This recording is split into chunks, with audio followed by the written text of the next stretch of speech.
Welcome back, brothers and sisters. Hope you're well and hope you're keeping well. Happy preparation day as we prepare for the Sabbath.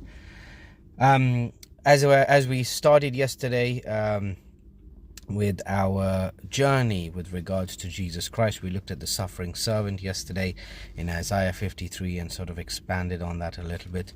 And like I said, we're going through a little bit on Jesus before we look at Jesus's trials and his trials when he was on earth.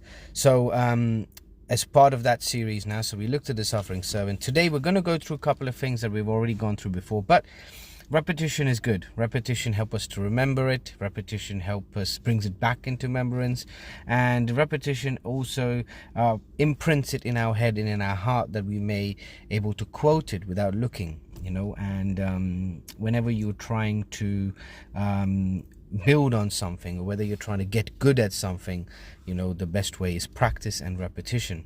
In the secular world, in the words of Bruce Lee, who used to be a good character in my secular life, he said, "I fear a man who had practiced one kick 10,000 times than a man who practiced 10,000 kicks once." So basically saying that someone who has practiced and memorized a certain thing, you should have fear a little bit more, because he knows the ins, the outs, the widths, the depth, the length, and the width and the breadth of it.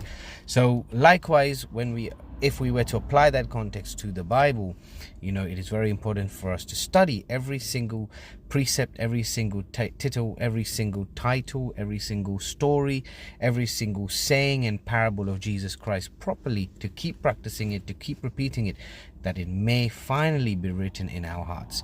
David says, "I've hid thy word in my heart that I may not sin against thee."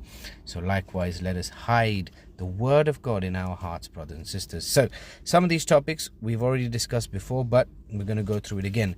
We're going to start this one off with Isaiah 9, 6 and 7, and then we're going to go to Isaiah we're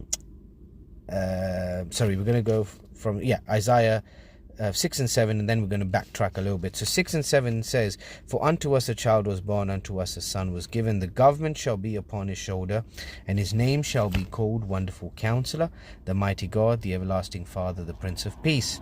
Of the increase of his government and the peace there shall be no end, upon the throne of David and upon his kingdom, to order it and to establish it with judgment and with justice from henceforth forever and ever. The zeal of the Lord of hosts will perform this."